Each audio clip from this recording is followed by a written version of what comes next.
What's up, guys? This is Steve here, And and it's been a very, very long time a since little we've over a made. month. Yeah, just kind of a little over a month. I've been kind of Yeah. busy, so Mm-hmm. plus, I had the exchange student with me, didn't have any time there. I made that one Mm-hmm. unboxing though, but that was just a really quick thing, Mm-hmm. more or less. So I'm just mainly gonna hand this over to Ruka for the most part because I've been so busy not really be paying attention to the stuff. Uh-huh. But where do you want to start? I'd say we should go on to talk about the different singles that have come up in the past month first, because that's Okay, the okay. most important part. And where do you want to start? Let's see. Let's see. Since the music video for this recently came out, let's talk about Keakizaka's eighth single, Yes, Kuroi, Mike, or Black please, Sheep. please get along in this talk. Yes, Michael is here. He's not really talking much, kind of more listening in, but Yeah, so um, it was such a beautiful MV, man. It was I like, mean, yeah. Let's start for when it was like first announced, more or less. yeah. So when it was announced that it was going to be on Techi's radio, at least for the first um listening, we all knew who was going to be the center at that point. Yeah, like We all knew his. Uh, and then when it was announced on Keyakide, the yeah, the positions. positions. Barika once again is in the last row. She's a background girl now, more or less. But I was really happy to see that Ishimori was put in the front again. Yeah. So, yeah. I mean, I'm not. The second row is pretty solid. We have the captains once again in the second row. Actually, I'm not that mad that Techi's the center this time because of the music video. Yeah, the music video. I didn't really know where the music video was gonna go with this because like the song it's different from what it's just like they said, it's very different from the kind of songs that they've done now. But I think the music video actually fitted pretty well.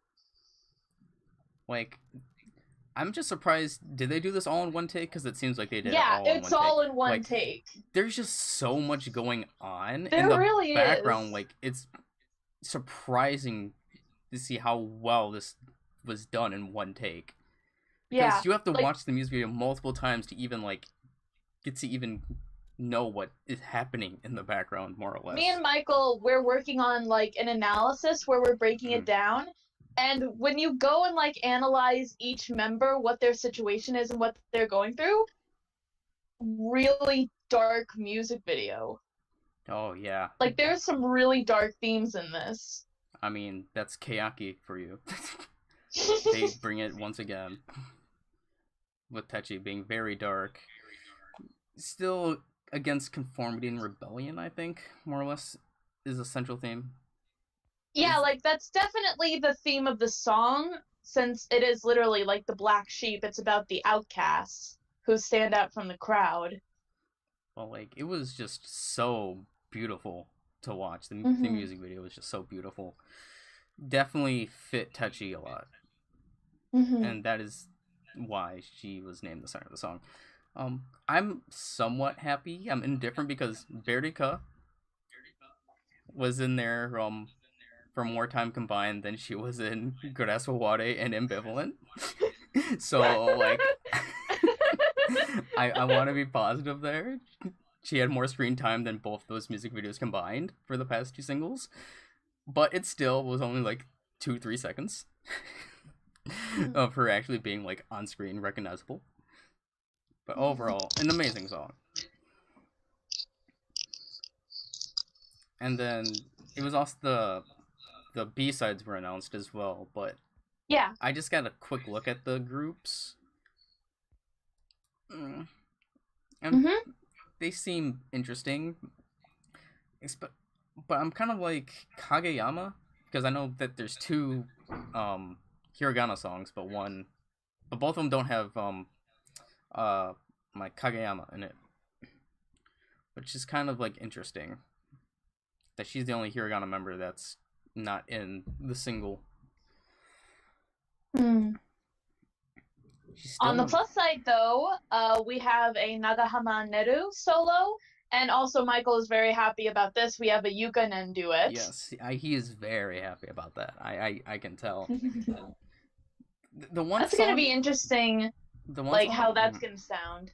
The one song I'm confused about is the Christmas song, because this is after Christmas, so... Gomenne Christmas. So, like, why have a Christmas song in there? Okay, Michael says, my theory is, okay.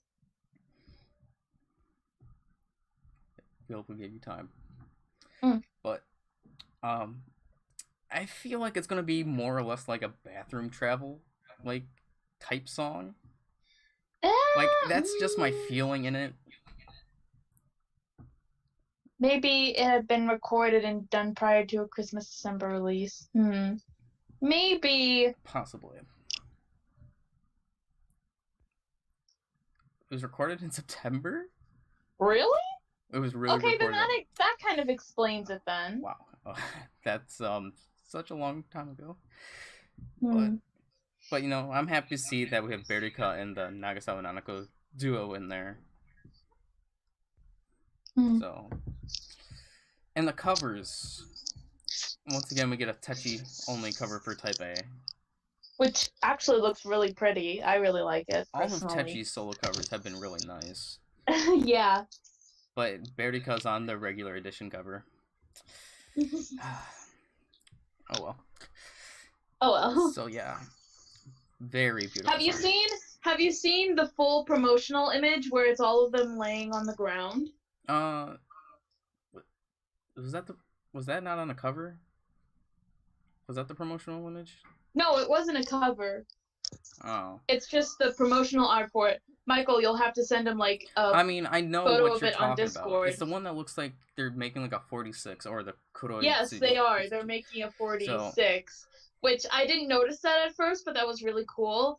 And also, Michael pointed it out to me earlier, a couple of days ago. It's like it's the group positions, but they're kind of reversed. So it's like the front row is on top, and I think that's how it went. Yeah. It looked really cool.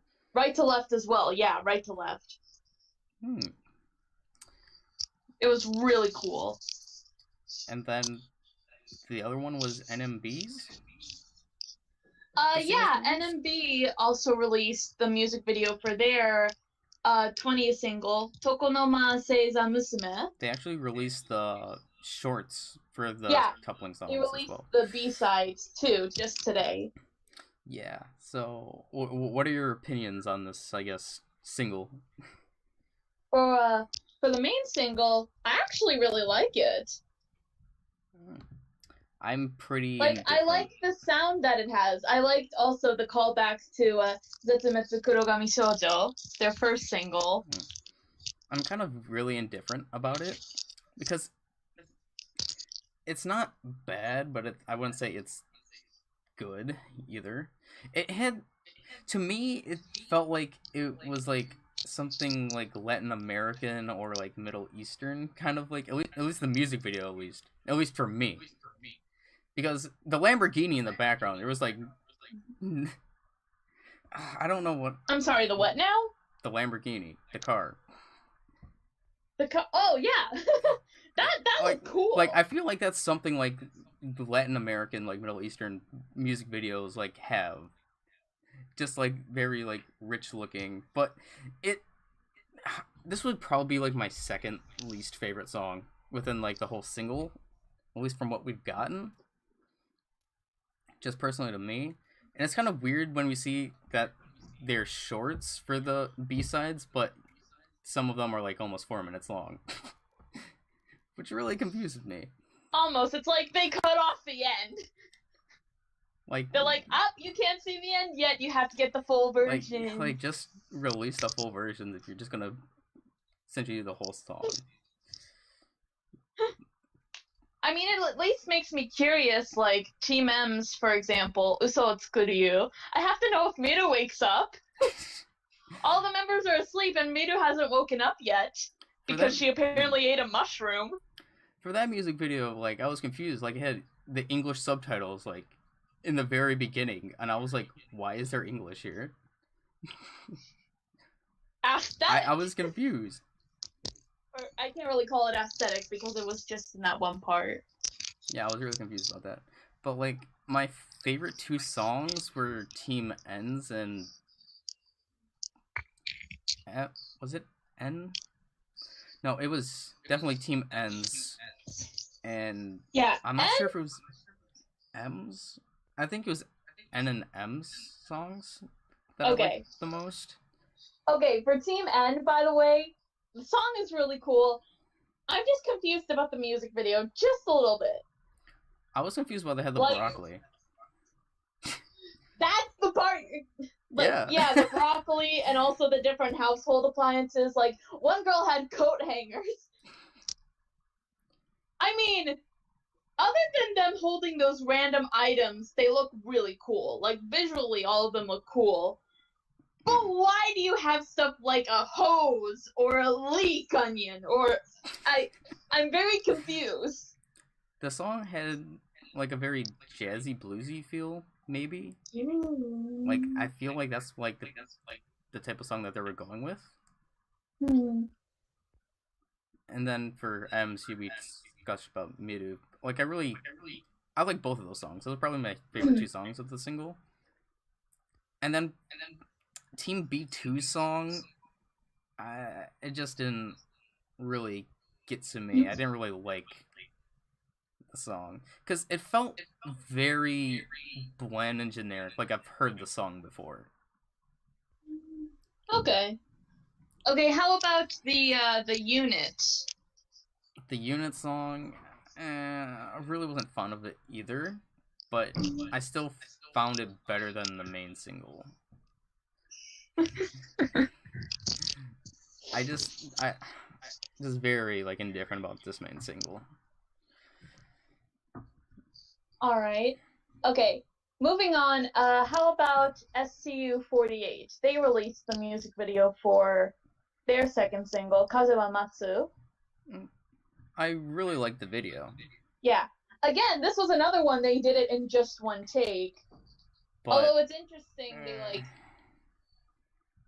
they released earlier a few days ago, they released the alternate takes that they did. So they actually went through this like multiple times, and the official one was like take 9, I believe. I mean, I like the video. The song is pretty to me. That's really all I can say. I mean, it looked good. It looked... The quality of the video was really good. Oh yeah. The thing that like got me off guard is that they actually like had like the making of after the music video. Oh yeah. Like that caught me off guard when I was watching it. Because I was like, why is there so much time left after the video? See, I thought it was going to be like maybe they were going to show like maybe alternate takes or bloopers that happened. I mean, it's kind of what happened. Although my favorite part of the official version that they released is when they're coming up onto the second chorus. You can see like a couple of the members running back, and you see Na-chan trip and fall. What? I didn't see that. You see Na-chan trip, yeah. She trips, but then she gets back up and runs up the stairs. I didn't see that.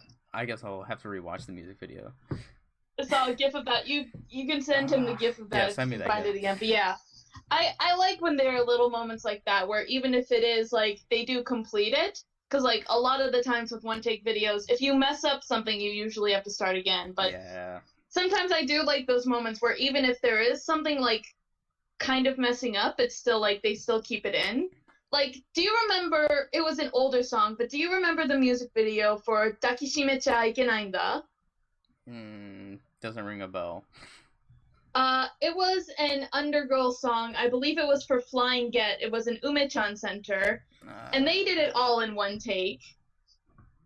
it was at Take 10 was the official version that released, and in one portion, a couple of the members were like wearing these flower crowns, and I forget who the member was, but her flower crown fell off into her face, but she slowly like took it off, and they kept going, and they kept it in, and they kept it in. So like moments like that. And what do you think about the coupling song, the one that was released? Shuko? I love it. I'm also really indifferent of the song. Like, it was alright. Like, personally, I do like the song better than Kazewa Matsu. Like, Kazewa Matsu is okay, but I do like Shuko because it's a bit more energetic. It's really funny because the ship still isn't like fully like done. Yeah, they do get to film on the ship. It's still kind of under construction, but it is cool that they get to film like around the ship with like their personal phones. Yeah. Some of like the personal shots where they were shooting on their phones, some of them were kind of shaky for me, but I still liked that personal aspect to it. And plus, seeing just Na-chan leading as a captain is so cool. My favorite scene is like, it's the dance portion where they're in this, it kind of looks like a construction working place that's like inside the ship. That looked cool because like the lighting was kind of a yellow orangish color, which really complements their white and blue outfits. It looked so cool. Yeah. And then, is there any other singles that were released? Let's see. There was the music video for IZ*ONE's Japanese debut single. No, I don't pay attention to IZ*ONE, so. Okay. If you want to talk about it, you can. Yeah, so this was a recent update that happened today. The video is right now at 6 million views. Is that so yeah, IZ*ONE is still going strong. And I really enjoyed this video. Okay. Like, a lot of it was very vibrant, very colorful,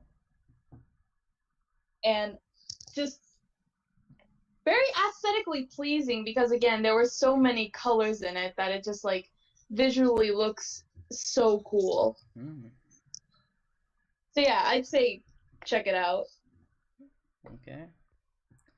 Let's see. I gotta look up when did they say that the Japanese single was coming out. I don't know.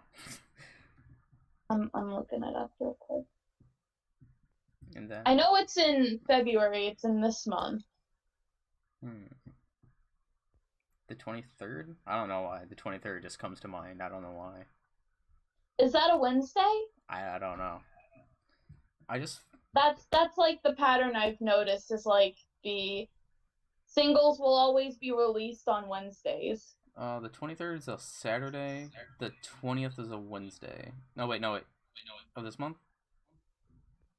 Yeah, for this month. The 20th is on a Wednesday.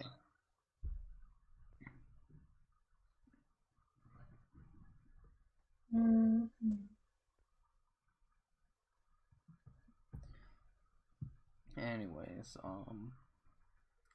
let's see. Was there any other singles that were... Oh, February 6th. Oh, so that's... So in 3 days. Wow.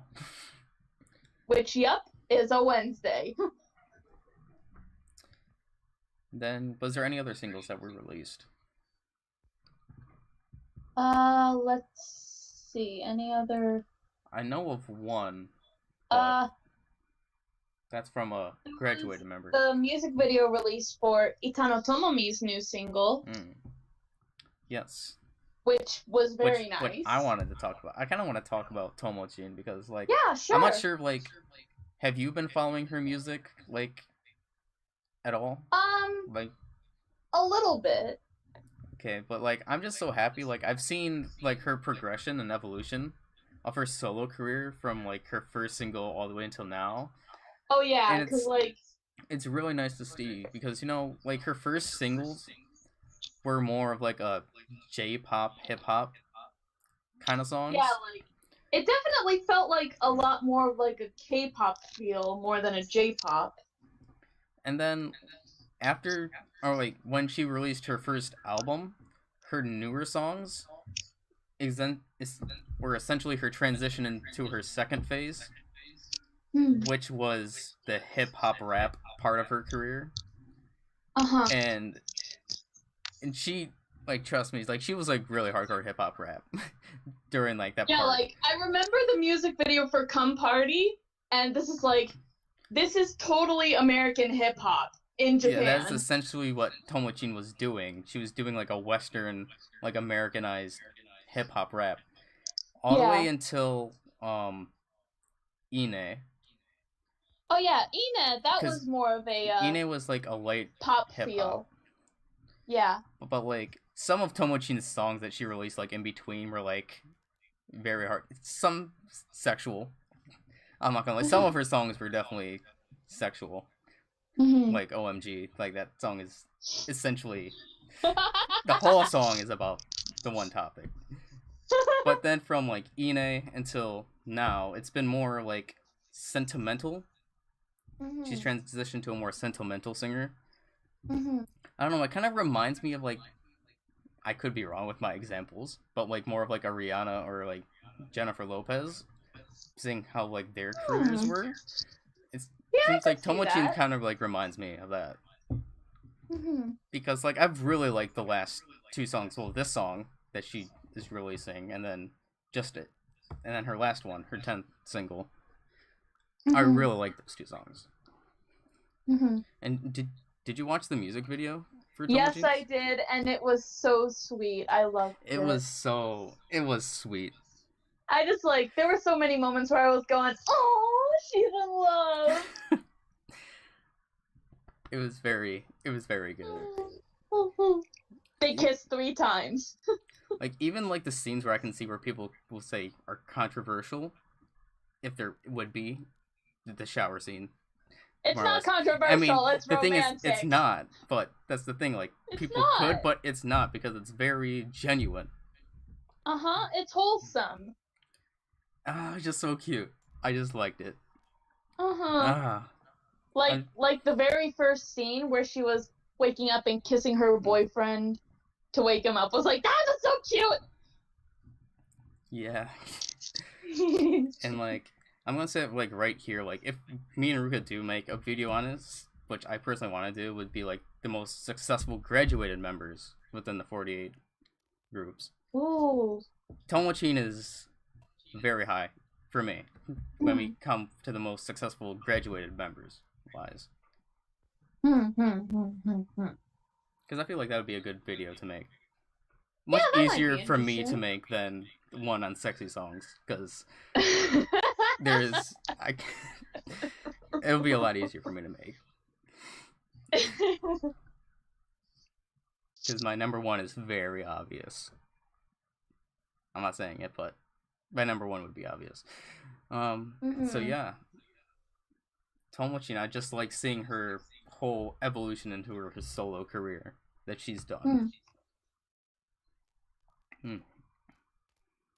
Okay, last up in terms of like music video / single releases, Team TP, AKB's Team TP, which is made up of Taipei 48, or what used to be Taipei 48, I should say.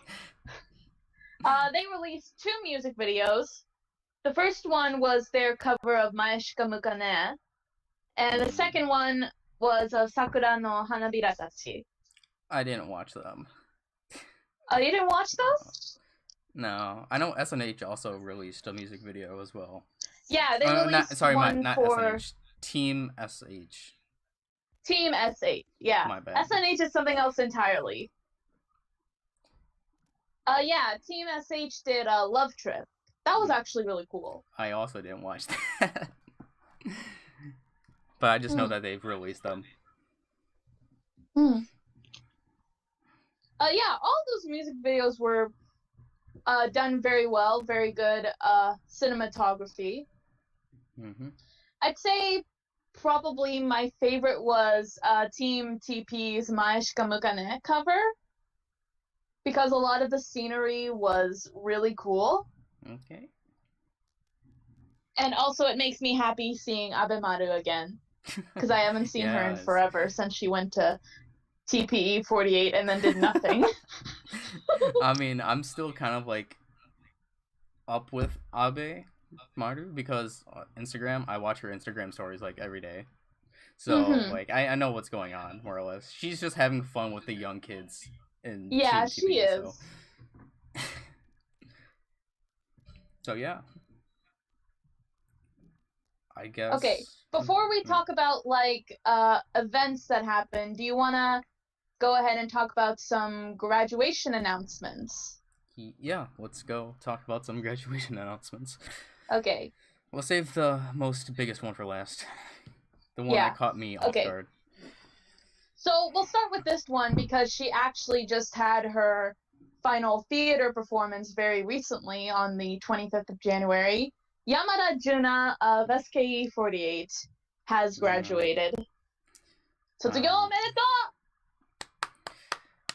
I saw, was it Juna did a video or tweet? Yeah, she did Twitter? A video message that played during her final theater performance. Like, And then also, for AKB, there was a girl that just had her final stage. Oh yeah, that's right. 2 of them actually for AKB. 2? Chokurena's had hers the other day. Yeah. And today was Nozawa Rena. Something else! I saw the Chokurena like taking down her picture on Twitter. Sorry if I just hurt anyone's earbuds just then. It's just I liked them. I like them too. And now I'm gonna miss them. And then there's one from NMB. Yeah, Mitamao announced her graduation. I think I kind of expected this because like I knew that like she did start a YouTube channel. She hasn't really updated on it recently, but she's posted a bunch of videos of like kind of sound samples for her because she wants to go into voice acting and become a seiyuu. So she's probably gonna go and try to pursue that. So good luck to her. And then the big one, which caught a lot of people off guard, including me and Steve. And I'm sad. Kojima Mako. Kojimako! No. She was my 3rd favorite AKB member. Michael's sad about it too, he's saying, yeah. She was my 3rd favorite AKB member, and she announced graduation. Yayo's devastated. And I was talking about it with my friend Sky too. She was sad about it too. I just she really liked Mako, and she wanted her to kind of get more of a push in AKB. Like she wanted to see her be the lead in a drama. Like kind of like how Nanya was Owada Nana when she was still in AKB. Yeah. But like I didn't expect it to be this soon though. For Kojima Mako's graduation. I at least thought that she had a couple years left. Yeah. She's still like, what, 20? Yeah, 21? I think 20. 20. I'm pretty sure it's 20. But I'll look it up. Nachan's now the only musketeer left. That's right. Yeah, 21. She's still young. And so Kojimako, she's going to find her new dream, which I'm hoping it's involving acting because I do enjoy seeing her acting. I really enjoyed, like her performances in the Majiska series and when she was the lead of AKB49 in the original run, or co-lead beside of Nanya. That was really cute. I'm just so sad. So best endeavors to her. Yeah. I'm gonna miss her, but... Dang also, Sky was talking about it too. She is hoping that Kojimako will be the center for a single before she graduates. Now, whether or not that's... I don't think that's gonna happen, though. Because... Yeah, personally, I don't think so either. She might get a center in... Actually, we can just transition to this, because AKB announced their 55th single. Yes. Which will be released That's going to come out on March the 13th. And who do you think the center is going to be? I think we all think the same. There's only one person that I can think of who's going to center that song. I have a couple, actually. Well, do you want me to just say, like, my most likely choice? Yes. Okay, because I have two most likely choices. Okay, yeah, I have two as well. Okay. I'm pretty sure they're the same. I'm pretty sure too, yeah. So do you want to just do the... Yeah. Yeah, So, 3, 2, 1... Sashi. Na-chan Yui. Yeah? Sashi? Sashi? Oh. Yep. Oh. Because she's graduating. Okay, I could see that. Yeah, I could see that. So, I definitely think it's going to be Sashi. See, I wasn't even thinking of Sashi because I'm like, she could just center a single for HKT. But then again, it makes sense if she was like an AKB center. She's originally AKB, so I think that they're going to... Yeah. She's going to be the center. And then my second would have been Jirina. Because I know some people, over on Twitter, people were saying because it was 10 years from Junen Sakura, so... Oh yeah, it has been, hasn't it? So, they were thinking of maybe Jirina, but I think it's going to be Sashi. Okay, Sashi, Jirina as potential candidates. You know, I'm also thinking of some of the younger members, you know, Na-chan, Yui, Mion. It's probably not likely, but Moeka maybe? I don't think that she will. I think that she will definitely be a center of a coupling song. Yeah. Because she's so heavily pushed right now. It's not even funny. And, like, Kojimako, again, like, if not this single, maybe the next single. I guess it depends on when her graduation is. Yeah, it depends. She hasn't released the date for when she's graduating, right? Not that I know of. I'd say if it's not this 55th single that's coming out in March, potentially the next single, she might be the center of that. And if not that, she could at least get a coupling track center. Yeah, she'll probably get a coupling track center, whichever is her last single. I'm just wondering if she'll get a grad song or not, because usually... Oh, I think she will. Because usually it's only been, like, the members that make Senbatsu, and she hasn't really made Senbatsu. I just had an idea. This is crazy. I don't know how likely it is to happen, but since we've only had one member from this unit graduate, maybe a Tentomachi reunion? I don't know. I don't know. Possible. It is possible. It'd be funny. Cause yeah. Mickey. And okay, so yeah, I'm just.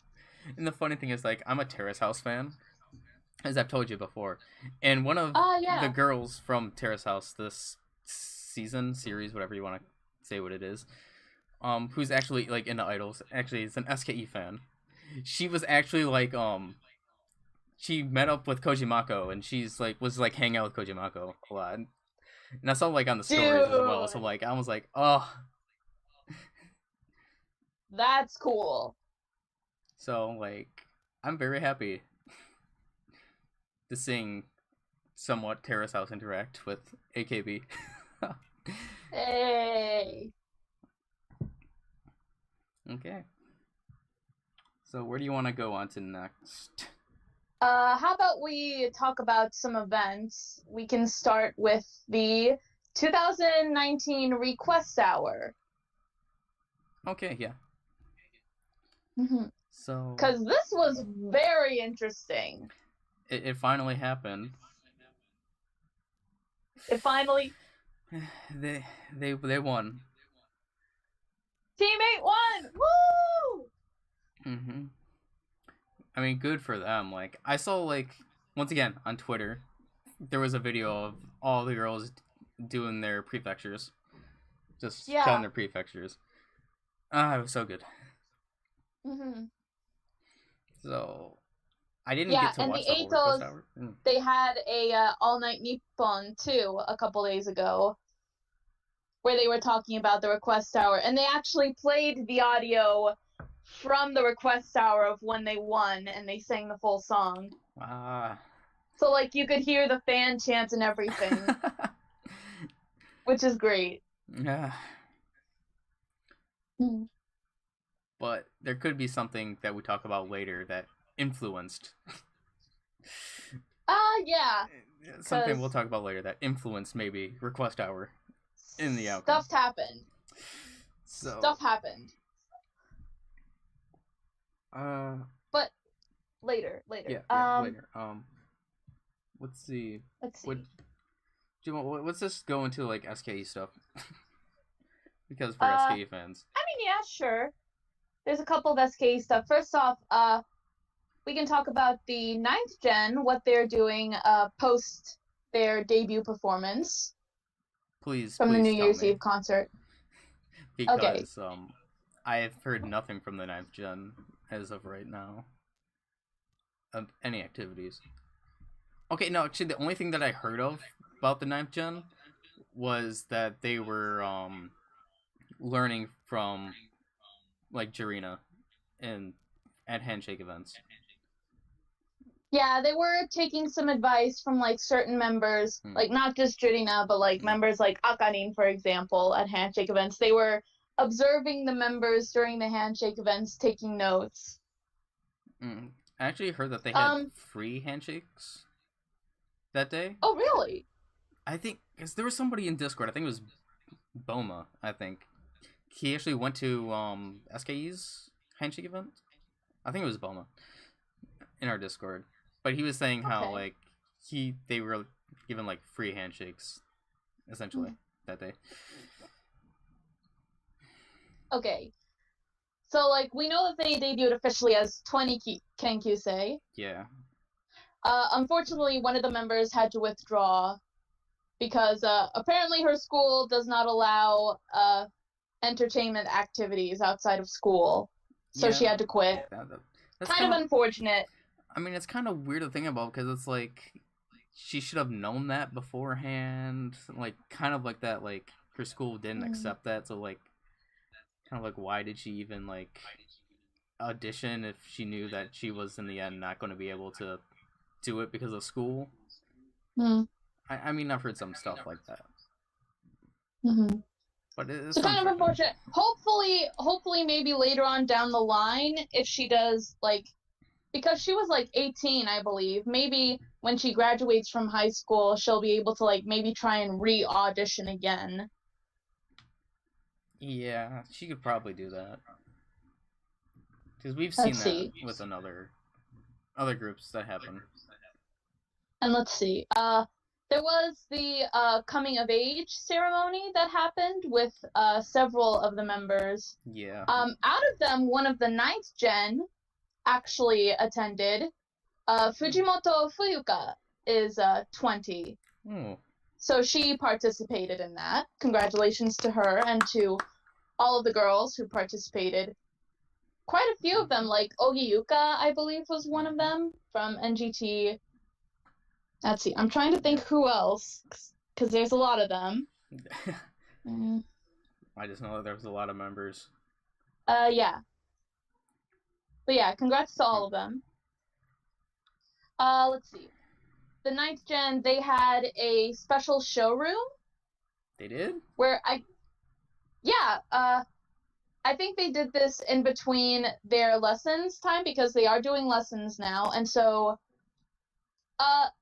it was not all of them. Some of them were out because, like, one of them, I think her name was Sayaka. Yeah, some of them were sick. But yeah, it was most of them. They had a special showroom where it was just, basically it started with the members introducing themselves. Like, it was actually one member would introduce for a different member, and then that member would introduce for a different member, and then that one. It was really cute. Don't worry, there's a video up online, like on YouTube. You can find it. Because I need to get to really know the Ninth Gen. And I know that some of them, let's see, they appeared on a Musubi showroom. You know, like the Kino Musubi, the showrooms they have on Fridays. They appeared on one of those.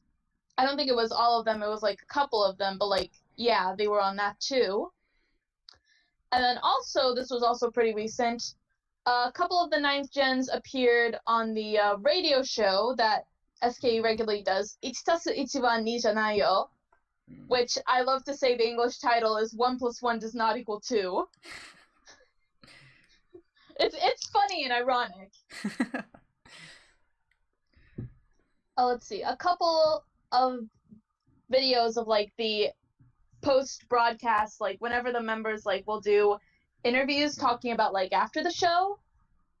2 of them that feature the 9th Gen members were posted on there. It's Oshiba Rinka with Iriuchijima Sayaka, which was on a Friday. And then, let's see, where is it? Kurashima Ami, Chibi Ami, and Hirano Momona, who's the current youngest of the group now, the 2 youngest members of SKE together. That was on Thursday. Okay. So those 2 videos are up. The other members were Nakano Airi with Shirai Yukina, Ko-chan's big sister. Big sister who is now her kohai. I love that. That just sounds so weird. Nishi Marina and I forget her name. Aoumi Hinano. Hinapio is her nickname. Hinapio. That was Tuesday. And then Inoue Ruka with Akahori Kimie. That was Wednesday. Okay. So we're probably going to see those last 3 videos come up on the YouTube site later on. Okay, so those are on YouTube? Yeah, there's a YouTube channel that posts the after show talks with the members. Like, I follow it. Okay. Yeah, for both 1 + 1 does not equal 2 and also 1 + 1 + 1 does not equal 3. Again, I love those show titles. That is so funny.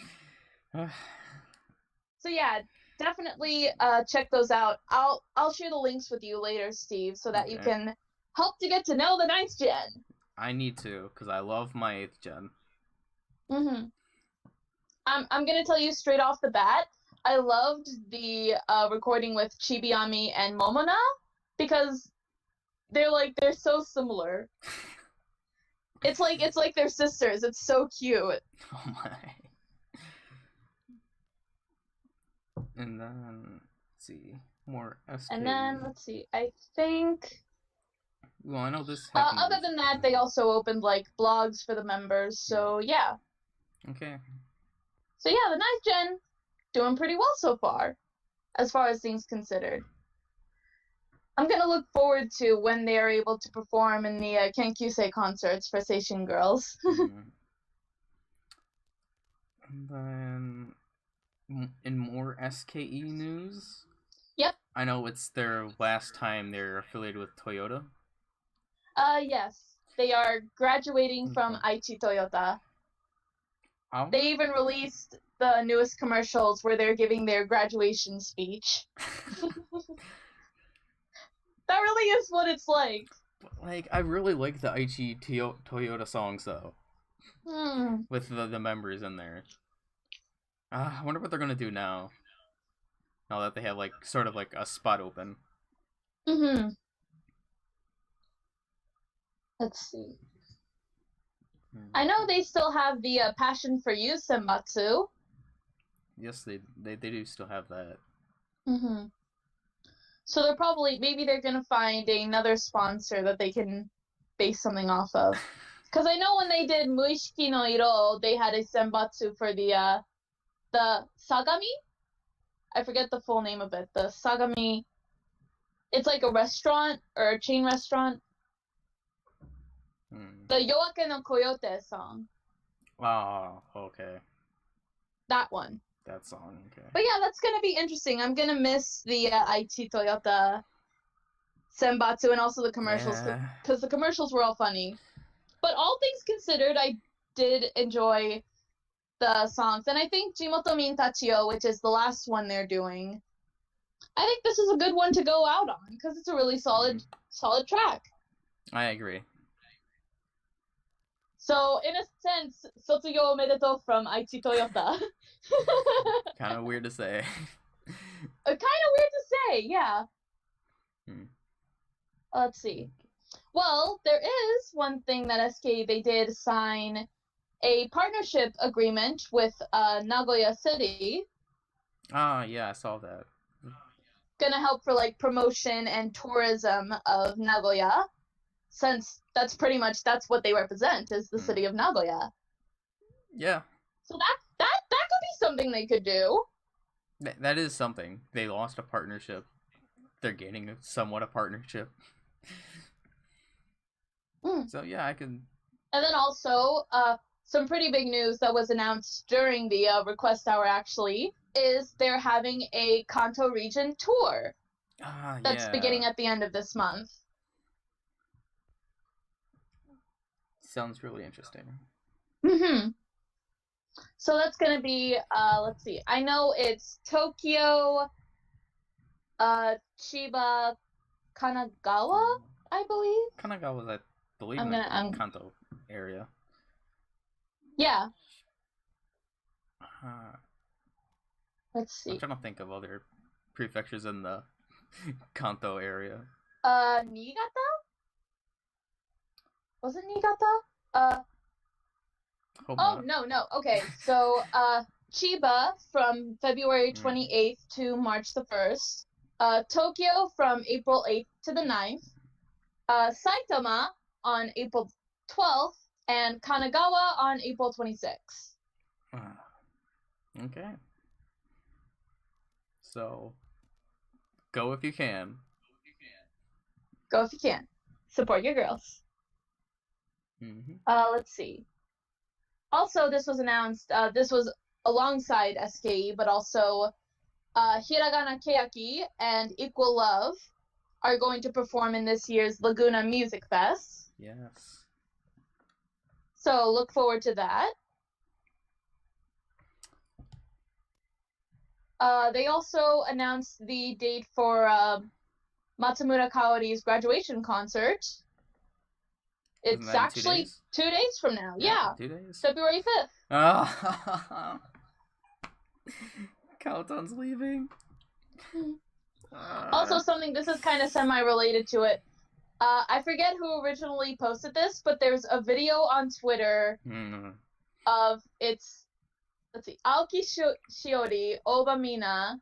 I think it was Shiori or Oshirin that posted it on Twitter. Actually, I think it was Kaotan who posted it because she tagged all of them. Oh. Either way. Okay, I'm looking for it now. But I know that Oshirin did make a tweet on it. But it was really funny. They're doing the calls from 47 no Suteki na Machi e. Yeah, they were doing the gachakoi. Yeah, the gachakoi. Oh, that's what it's called. Okay. Yeah. Oh, it was Minarun, Sakipon, Takeuchi Saki, Oba Mina, Sugawara Maya, and Aoki Shiori. And yeah, the videos are on Kaotan's Twitter, so please look at that. It is so adorable and pure. The gotcha. I'm just surprised that they know they got I love Kaotan's face. She looks so happy. But yeah. 2 days.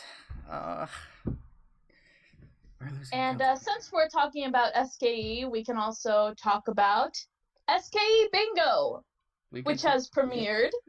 Wait, we can talk about that at the end where we talk about all the shows. Okay, yeah, all right. Yes. Save it for the end then. Yes.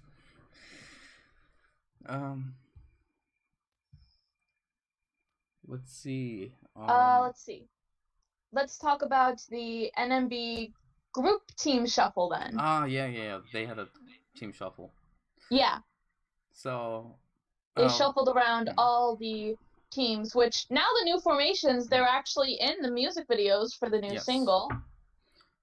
I actually mentioned it during my my live stream, my AKB sort, that Team N is definitely my favorite team because Team N has most of my favorite girls in it. So that's true. There's a lot of them in there.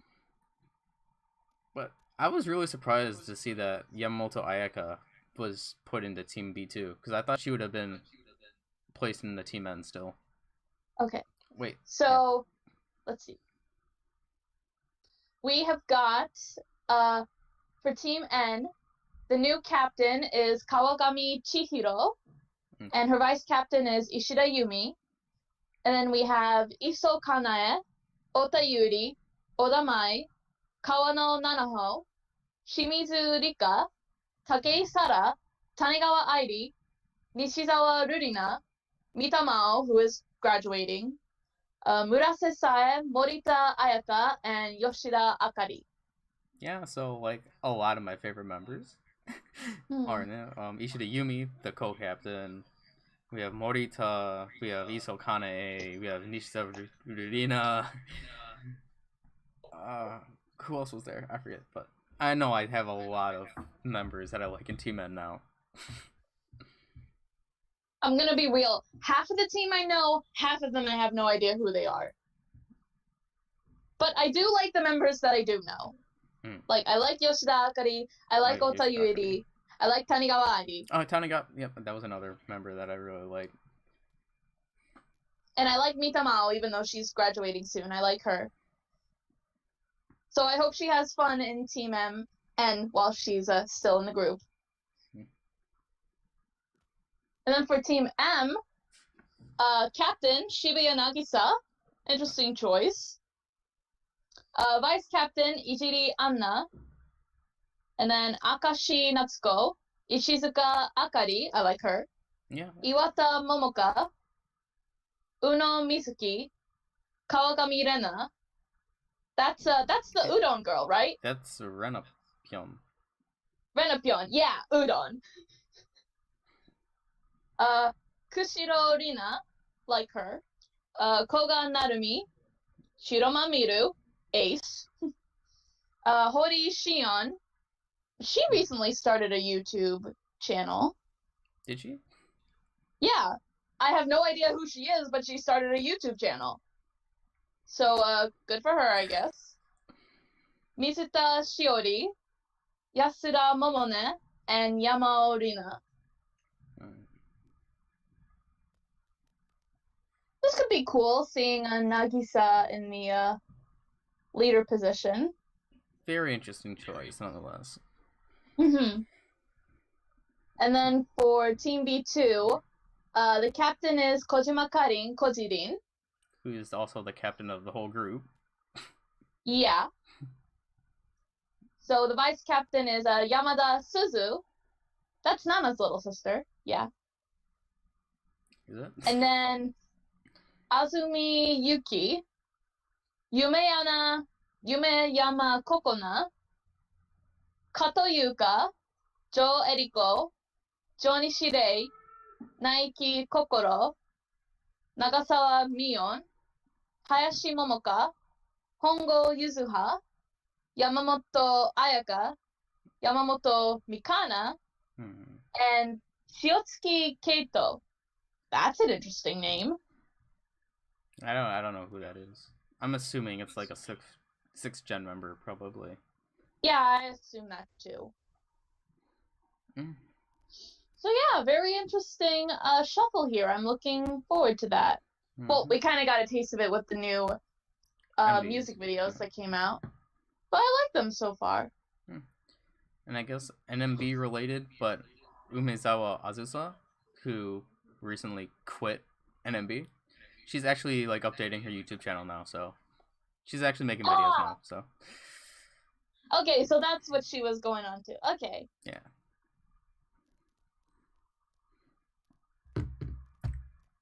Let's see. I guess you can talk about a couple of the graduated members. Yeah, been doing because we got some news from a couple graduated members. So since we just talked about NMB, we can segue into this. Yamamoto Sayaka announced she's starting a new tour, solo tour. I'm Ready, which I like the title for that tour. And it was actually revealed on a website with the image of her cutting her own hair. Yeah, that was really surprising.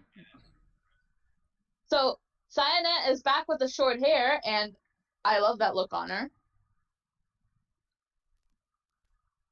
So the I'm Ready tour, I gotta look up the date for that. I have no idea when the date is. I know that's starting in February. I'd say late February, I believe.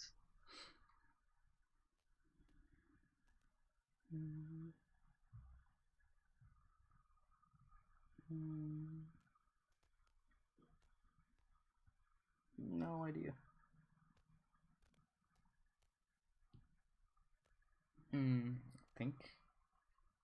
But yeah, I'm really happy for Sayane going once again, doing another tour. So it should be really. I'm wondering if she's gonna announce another, like, at least like a single during her tour. Oh yeah, yeah. It's okay. It's starting in February the 23rd, and it's going to end in June the 2nd. That's a pretty long tour, though. So she's holding 27 concerts. Oh jeez. Sayane rocking on. Go if you can. Sayane's amazing. Yeah. And yeah, I would be happy to get like a new single or a new album from her. Yeah, I would definitely like another one. And then on hoping more good things from her from the future. What I really want to see someday with Sayane is if she does get big enough, I want to see her come to America. I would want to come and see her perform in America. It'll probably be like the West Coast, though. Because that's where they all go. I mean, I'll try. They all go to the West Coast. Rarely ever the East. Anyways, moving on. You can mention about Kawaii Rina. Oh yeah. So Kawaii Rina, among some other announcements, like she recently had like some commercials. She is doing the lead role for an anime movie. So yeah, her and apparently her co-star is an Exile Tribe member, Generations from Exile Tribe. From Exile. Yeah. Yeah, Katayose Ryota. They're going to be in the anime movie Kimi to Nami ni Noretara, and that's going to release in June on the 21st. And then the next thing, which I saw Mike mention her name, Imaizumi Yui is going to be in stage play, or is it a drama? Oh yeah, the stage play Imaizumi's in. She looks badass. God. Zoom in. Yeah, it's like it's a cop mystery stage play. I know it's like part of a series because the previous year, when they did a version of it, Kizaki Yuria was the female lead in it. Yeah, Atami Satsujin Jiken. I would like to see it. Mm-hmm. So Zumin's already going on to her acting career. Uh-huh. Good for her. And then Shimazaki Haruka's starring in showroom thingy? Yeah. Starting from zero. Mm-hmm. What is that? So Shimazaki Haruka, she made a post on Twitter saying that she was going to start over from zero, start over her career. Oh yeah, I like did getting hear a new fresh start that. for it. So now she has a new Instagram account, and she's now on Showroom. Oh, I didn't know that she was on Showroom. I just knew that she made the Instagram account. She recently joined it. She's only done a couple of them so far. I haven't really seen them yet because like the timing for it would always be like either late at night or early in the morning when I'm asleep, so I couldn't see it. But still, it's like great. And something I've been noticing with Paruru, especially recently, she's been including a lot of Korean in like her Instagram posts and also on the Showroom account. So it seems like she has a big Korean fan base. And then another member that actually just made an Instagram, I don't know if you heard about it, is Morihiro Riko. She actually made a new Instagram account. Really? Yeah. Riko P? Riko P. I'm lucky enough that I saw her story from her old account saying that she was making a new account, and I'm like, oh, need to follow. So Rikorin has a new Instagram account as well.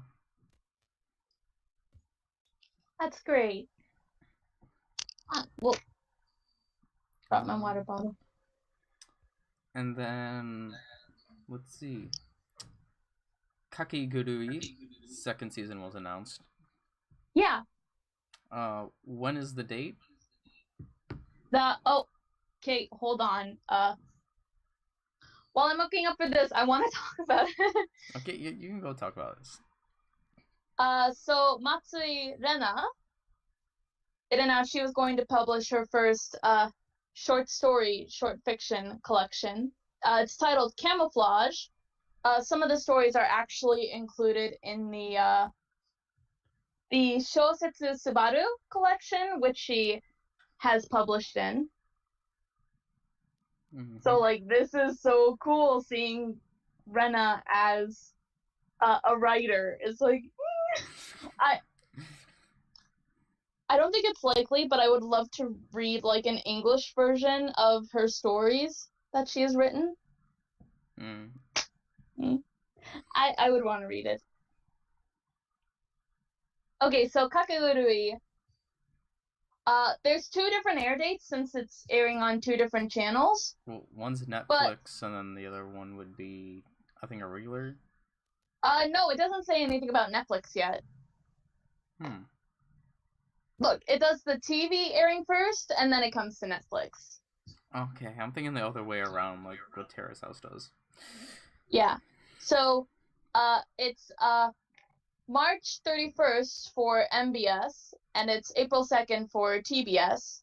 So it's essentially, end of March, start of April, around that time. When it'll come to Netflix, I don't know. But I am very intrigued to see how Sayuri is going to portray this character. Yes, the reason why we're bringing this up is because Matsumura Sayuri is a character in the show. Yeah, her character is Yumemite Yumemi, which is an incredible name. She is a member of the student council at the school the show takes place in, and she is an idol. She is a school idol. Like, she literally has concerts in the school, and she has a huge fan club of students who support her. And, dude, I'm very intrigued. I can't wait because, to see I'm sure if anyone who's ever seen Kakegurui, you know that some of the characters are over the top. Crazy. Very. Yes. So I can't wait to see how Sayuringo is going to portray this character. I'm not going to say anything because I know that Steve hasn't seen the anime or the manga. He's just going completely based off the drama. Yeah, I'm going completely based off the drama. Character completely blind, basically. Yeah. So look forward to that. I will. Let's see. AKB. We forgot to bring up. Oh, go ahead. We forgot to bring up this event, the AKB group singing competition. I didn't that watch took place. But the winner was Nojima Kano of SKE48. I'm so happy because SKE fan, and, obviously, but yeah, I've been a fan of Nojima Kano as well. Of, like, the different performances from the different members. Kano blew me away, honestly. So she got I didn't know she could sing so good. I was also shocked to hear that she won. But Nojima Kano got first. Second place was Yahagi Moeka, if I remember correctly, which could explain her massive push right now. And she had a solo concert, Yahagi Moeka.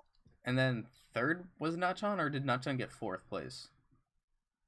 I think it was third. Okay. Which a lot of people were expecting that Nachan was gonna win. Yeah, honestly, I was expecting that too. So to see Kano-chan come in, and I was like, sugo! Once again, SKE wins another competition. Woo! Technically, I think SKE has won every competition, because Jurina won with Akai Pinhill for SKE. Yeah, Akai Pinhill. Sosenkyo. For the Request Hour, the Sosenkyo, the Janken Tournament, and now this. I think I saw a post about it that mentioned this. The only major competition event that they haven't won is the AKB48 group sports competition. They haven't had those sports competition in years, though. I know, but still. But that's amazing. They've so won congrats almost, to Kano-chan. And then I was going on to say, so AKB announced that they were having a new game released, a mobile game released. Yeah. Called Cherry Bay Blaze, releasing January 27th. So from what I've seen from the trailers, apparently this is a situation you're acting as the member's agent or their manager. So it's kind of like the Idolmaster series. I kind of want to get the game, but I know it's up for pre-order, but I don't really have enough money. And plus, I don't know. See, actually, I was gonna ask about that. Is this available internationally? Because, from what I'm seeing, it looks like it's going to be an international release. I mean, it would be interesting because they've been doing stuff with, I could say more or less Asia, but yeah, it's been associated with it looks like it's being associated with the AKB Asia or AKB China because group, it was announced at the concert they just had, I think. The one that they had in Thailand? Yes. Yeah. See, it was announced then, and the trailers and the promotions and on the site that I've seen, it's all in English. So I'm really hoping this is an international release. I hope so too. Because, I mean, I want to get it either way, because I have an app that lets me get Japanese games, but... Also, they released the character visuals, which I liked them, and I also think it's funny that people are commenting, what the heck is this, AKB0048? That's literally what people are commenting, because since they are the anime characters, and people are saying, they don't look like the actual members, they look more like members of 0048, successors. Which I'm like... I mean, that's kind of true. I think they look cute. I know, I want to get this game, though. I like the design for Yui-han. Yeah. I mean, I know that Yui-han isn't blonde, but I still like the design they gave her. She looks cool. And it seems like the member they're focusing more on is Yui. At least that's what it looked. Yui, Megu, Judy, Mion, and Yui-han. I was surprised Megu was one of the characters that they are concentrating on, because Megu's my second favorite AKB. No, wait, no, that's false. She was my third. Mako was my fourth. My bad. I mean, hey though, more Megu. I'm happy. And then you can talk about the Sashi thing just a little bit below. Oh yeah, it was announced that Sashi, she's going to be on All Night Nippon, February the 6th, so that's actually a couple days from now. That will most likely be streamed on Showroom because, of course, so if you follow AKB All Night Nippon on Showroom, those usually, the times for me that they start, because Japan is a couple hours ahead of me, since they usually start after midnight, they'll have the pre-show at midnight, which for me, that's 10 a.m. Oh, yeah. And then the actual radio broadcast will be streamed on 11 o'clock. Yeah. But that's for me, and we're in the same time zone, so that's Eastern Standard Time. So. But yeah, that could be interesting. This is going to be her first All Night Nippon since she announced that she's graduating, so she's probably going to talk about that. And let's see, it said it's just her for right now, but maybe whether or not this is a solo or not, maybe we could have some guests come in, because I feel like I would understand it if like they had, like if Yukirin came in, for example, or other members, like if HKT members come in. But like that's the feeling I get, because Sashi is just such a big member. Yeah. Or like if members called her, talked to her. So yeah, look forward to that. Yep. And then also, right here, I think Mike could just put this in. So Watanabe Risa is releasing her first photo book. Yep. Interesting. So she's the next kanji member. Kobayashi. Kobayashi. Oh yeah, Kobayashi was announced. Oh yeah, Yuifon. Well. Yuifon's also releasing hers. Did we ever talk about Beimiho's photo book and like how well it sold, or is it out yet? Is Beimiho's PV out yet? I think it's out. Yeah. Do you know how much it's sold, Mike? Like he mentioned this, Yuipon, Kobayashi Yui's was shot in the UK, which actually Michael, when he saw some of the promotional pictures, he recognized the places she was at. Cool. And Risa is in the US, several locations in the US. And then Ikuta Erika's second PV was released as well. Hers was in New York. I'm not sure if it was the first day or first week sales. I remember watching the Slope podcast. Josh Fox was talking about this, and it sold like 270,000 copies already. And it's getting republished again. Nice. So, yeah, Ikuta Erika is doing really well. Apparently, what Josh Fox said for the Slow podcast is that Kodansha said it's their most sold photo book. I mean, like, within this span of time that it's been released. So it's more than Shirai Shimae's, which is, like, incredible. Just knowing how big so Shirai Shimae's is the all-time photo book sold. Like, so that's incredible. Then again, I heard some reasons why. But yeah, Ikuta Erika's PB is doing amazing. I will eventually get that. Is there anything else? Okay, no, I think other than the shows that we're going to talk about, which is like a couple of them. Yeah. Are we going to talk about that before we talk about the shows? Because I feel like we should do that first before moving on. So, you guys you might have heard this from several different sources, because this was like big, huge, earth-shattering, like, what the heck is happening? Biggest scandal of, like, in the 48 group history. It's bigger than Anin's and Kawaii Arena's event that happened. Which is devastating, honestly, to think about. I mean, if you've seen, obviously 48 talk about this. That's why we're talking about this, because you haven't talked about really multiple talked about times even since Yeah. like different news updates have been coming up, but we haven't yet.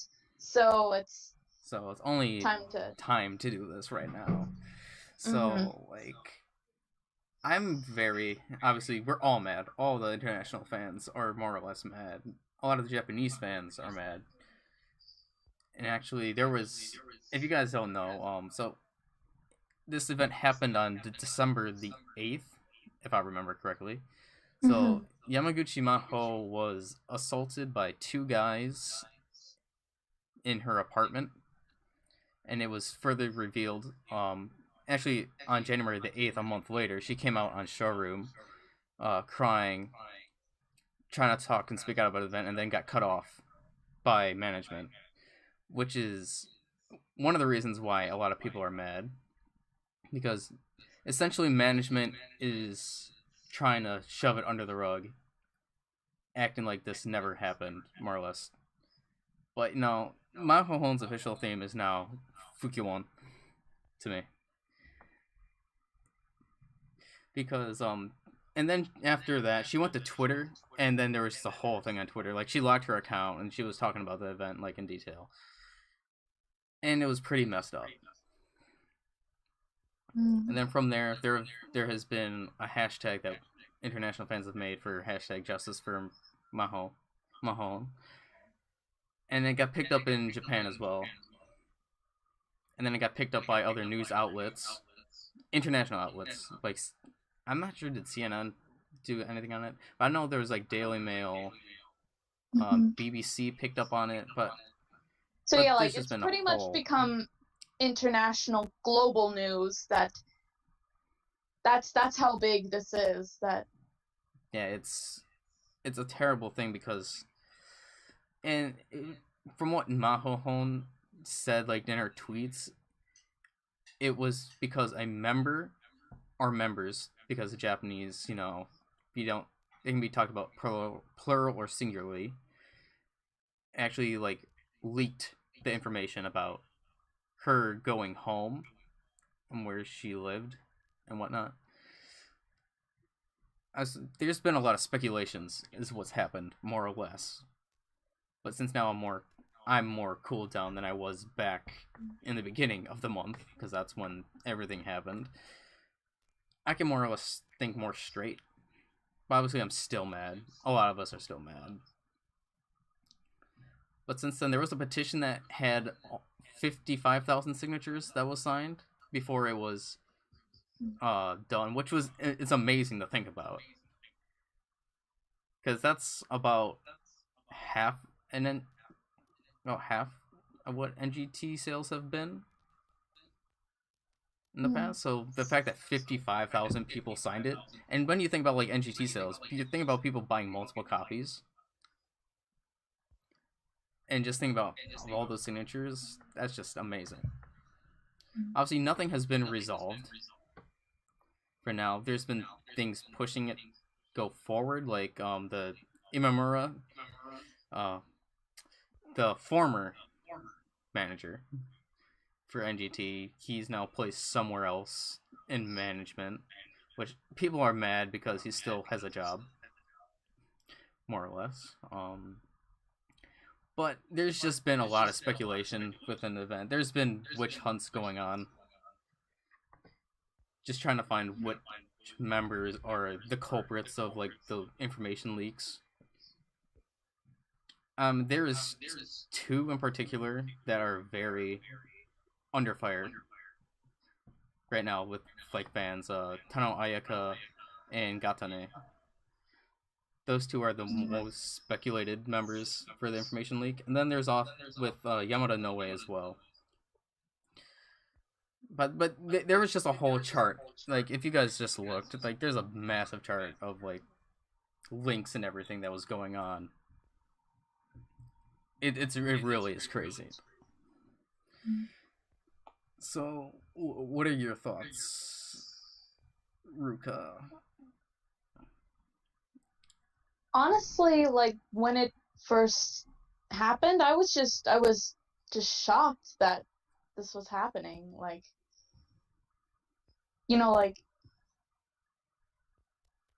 I guess, like, the type of mentality I have is always, like, you know, like, I always try to remain optimistic, thinking, like, you know, things will get better, but, like, it's, like, this situation, it's gotten really, really bad. Like, Yeah, it's gotten it really seems to, like, bad. keep going from, like, bad to worse. Like, I think in 48 Talk, when they recently talked about it in their most recent one, not the one that came up today, but the one that was last week, they put it the best themselves, is like, no matter how they recover from this, like whether they what they decide for the group, whether they're going to disband the group completely or however this gets resolved, it's going to leave a huge black mark on the group's history.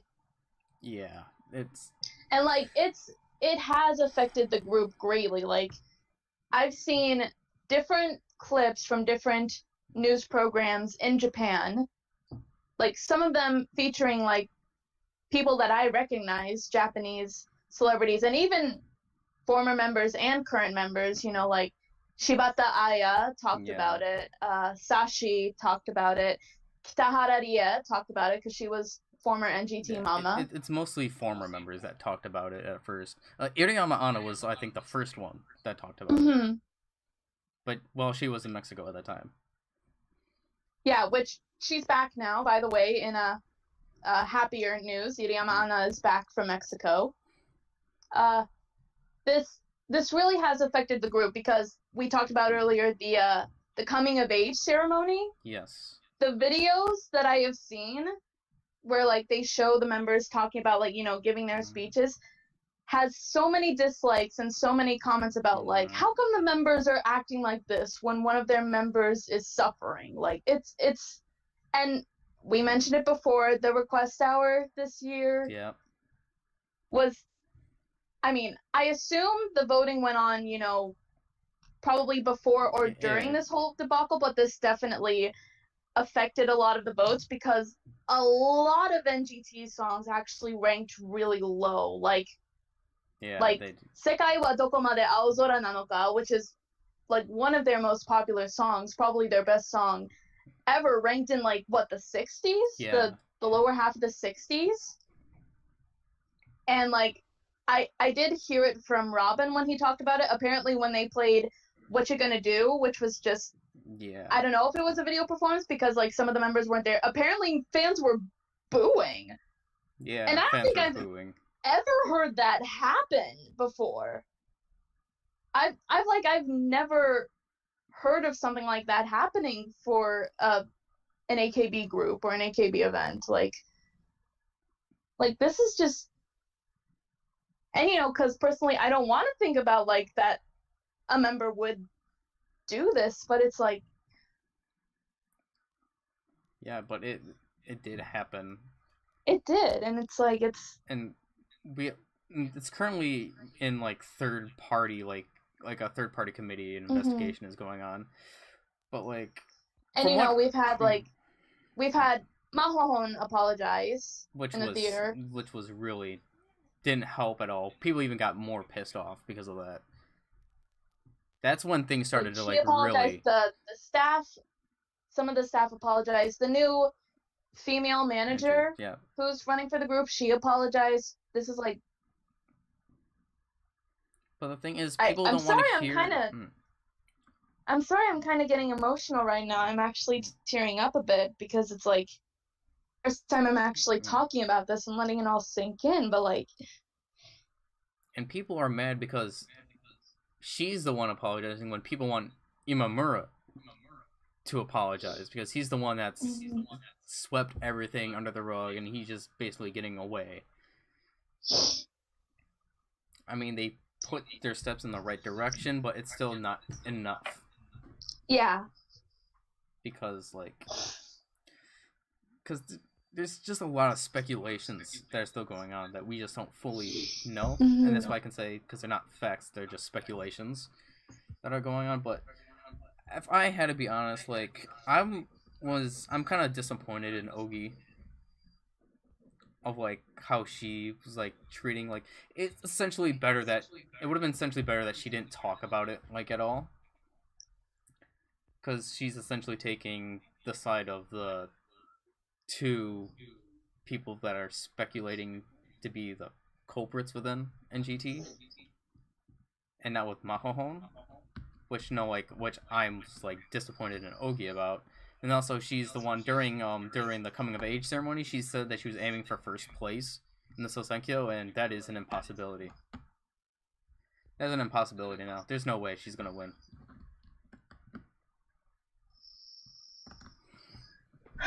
Because Jirina and Dasu have the biggest chance to winning, well, if there is a Sosenkyo this year. And then also Nachan. I don't see Ogi. I feel like if there is a Sosenkyo, Ogi is going to drop. I mean, she's still going to be in Senbatsu, but she's going to drop a lot. Maybe she's going to like drop to like 8th, or maybe even like in the teens. Because I can see that happening. And honestly, it's like NGT might disband. There's a big possibility of that happening, which like I'm kind of for a little bit, and just transfer Mahohon to like either SKE, AKB, or just any other group in general. Mm-hmm. But the thing is, like, I don't really want Mahohon to graduate. I mean, I can understand if she wants to. Yeah, but, like, me too. Like, if she wants to, like, you know, graduate from the group, I could totally understand her decision. But it's also like she does love the group. But the thing is, if she does graduate, it's kind of be like this was all for nothing, essentially, because then this would all go away if she does graduate. So I feel like she does need to stay, no matter what happens. Although like, I could fully understand why, if she does. So yeah, just terrible situation with NGT. Very disappointed. I haven't even been. I decided not to listen to any NGT stuff, really, since this incident happened. But I have become more of a Honma Hinata fan now. That I can say. And obviously, I've become a lot more of a fan for Mahohon than I have been in the past because of this situation. Yeah, like me too. I've kind of taken a break, although a couple days ago I did listen to Sekai wa Dokomade Aozora Nanoka because that does make me feel better whenever I listen to it. And so like I listened to it with the feelings of I'm listening to this for Mahohon. Like it's not like I'm not listening to their music because of what's going on with the group, but I'm listening to this one song because I care about this member. And again, I really hope things get better for her. We all do. We all want her justice. So yeah, well, we can now talk about the shows. We can get into the shows now. Yeah. Ruka, which show do you want to start with? Because there's plenty of shows that. Okay. Let's see. I don't know if you saw this, but they had a TV airing for the Majimuri Gakuen stage play. I didn't see it. I wasn't able to watch the live broadcast, but I watched it later once it came up on Bilibili. Honestly, I prefer it over the drama. I mean, it's not that hard. Like, we talked about the drama, how it got kind of messy and really rushed towards the end of it. This was executed a lot better. The play, it didn't have as many characters to focus on. Like, it's still a large cast, but you could definitely feel that they took their time to develop each of these characters a lot better. Like even Machelin, her character, Rin, which I felt like in the drama she didn't do as much, I felt they developed her a lot better in the stage play. Like, they gave her plenty of comedy moments, but she did feel like she was more integrated into the story and taking part in the plot. And also, they did balance out better the Arashigaoka with the whole revolution plot, and then also the Arachi Kyogo with Nachan's character, by the way, was incredible. Like, just seeing her character, the development that she goes through, this kind of her character goes this really dark path of revenge. And it's like seeing this almost evil kind of Nachan. I don't want to say evil because like you kind of understand where her character is coming from, because in Arechi, you know, it kind of sucks. Everything sucks. And so, you know, she is suffering, so she wants to take revenge on the people at the top of the hill.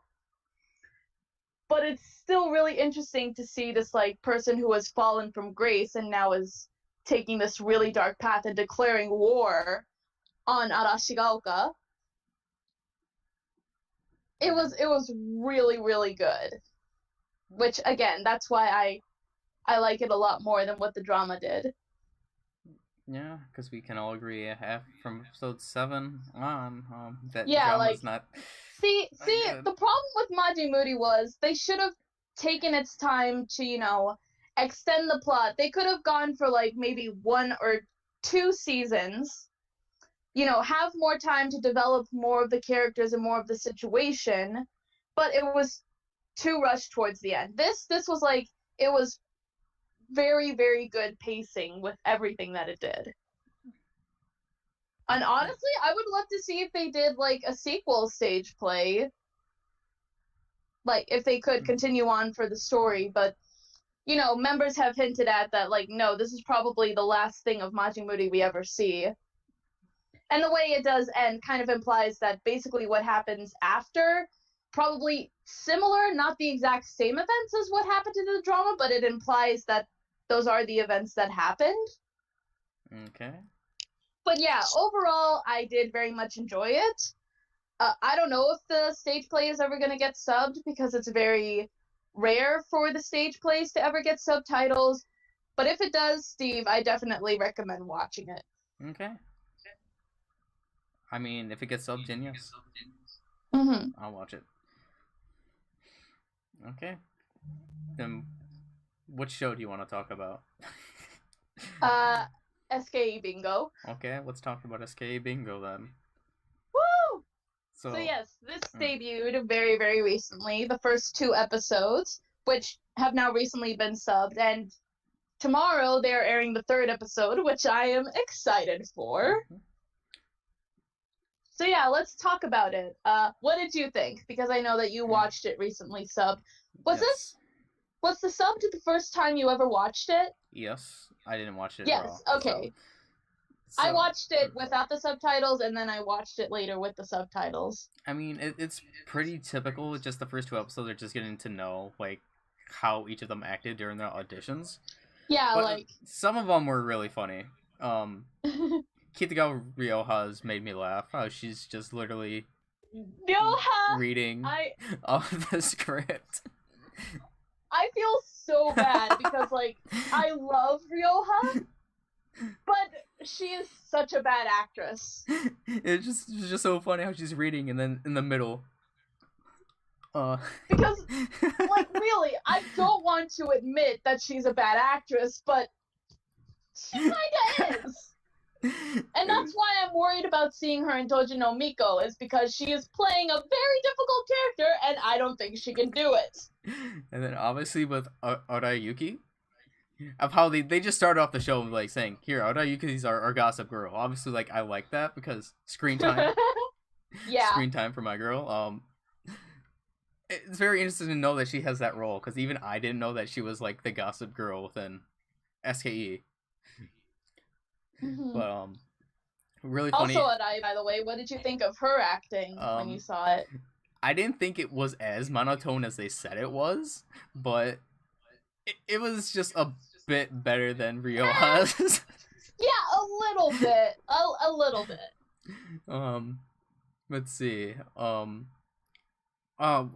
think Takagi Yamana's was my favorite. Is she the one that was doing the musical? Like, yeah, the musical. The musical style. Yeah, I was dying. I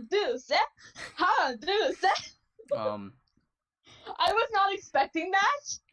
I was like, I heard her bring up musical, and I'm like, what are you talking about, Yamana? And then she just started singing, and I'm like, what is happening? As expected from Kitagawa Yoshino. Amazing actress. Yes! She started crying. An actress crying. Literally. Like, amazing. I have never seen Yoshino that angry. So when she started off and her first thing was this, I was like, I kind of shook back a bit. I was like, whoa. That was incredible. I mean, based on episode 3's previews of what we saw her doing, like the action scene, she looks like she's doing really good. Yes, episode 3 will be on action, so they will be training with wooden swords. Looking forward to that. Just based on the preview, Yoshino looks like she's doing really well in that scene. Because she's the one that's highlighted with the action. So, I mean, she knows karate. She knows how to do nunchucks. And then the member that really made me laugh, probably the most, other than Yumana, was Das. Yep. I just wasn't expecting that she would do something like that. That's Dasu for ya. Just going out with the 3 desires. There's appetite, sleepiness, and lust. The way that they put it with the subtitles, they said the 3 desires were eating, sleeping, and then sex. It wasn't lust, it was sex. The way that the subtitles. That's basically what she's saying. Because she's an idol and because of the love band, she is sexually deprived. I mean, I just couldn't stop laughing. That's literally the only way you can interpret it. I just couldn't stop laughing because it's Dasu. I should have expected nothing else. Nonetheless.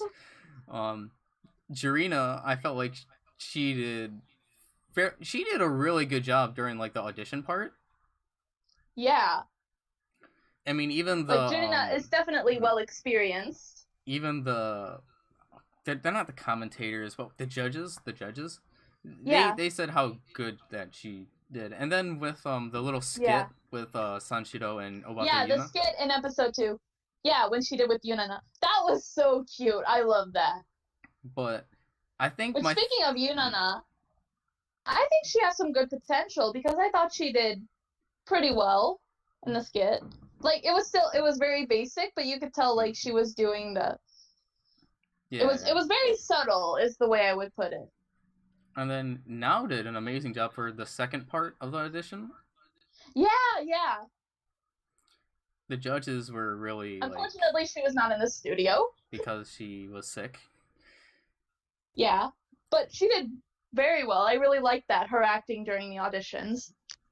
Oh, and also another member who I really liked was Fukai Negai.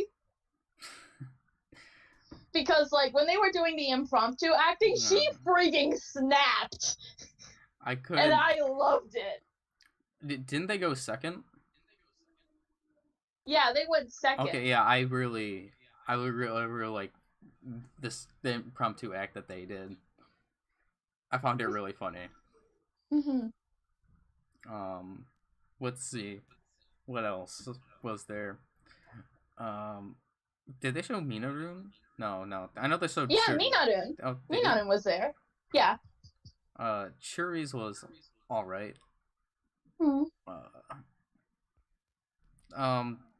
Mikote's made me. Mikote! See, here's the thing. You've seen A Midsummer Night's Dream, right? Yeah, I you know, read the fairy Puck is supposed to be a young fairy. Yeah. And yet she's acting like an old man. Why? I mean, to be fair, her acting is good, but why? I don't know. I can't say. I'm just saying, because Midsummer Night's Dream is my favorite Shakespeare play. And also, of the readings, my top 3 favorites for Puck's monologue was Jurina, Nao, and Rika. Suzuki Rika. Piosu. Hers was funny. Piosu was good.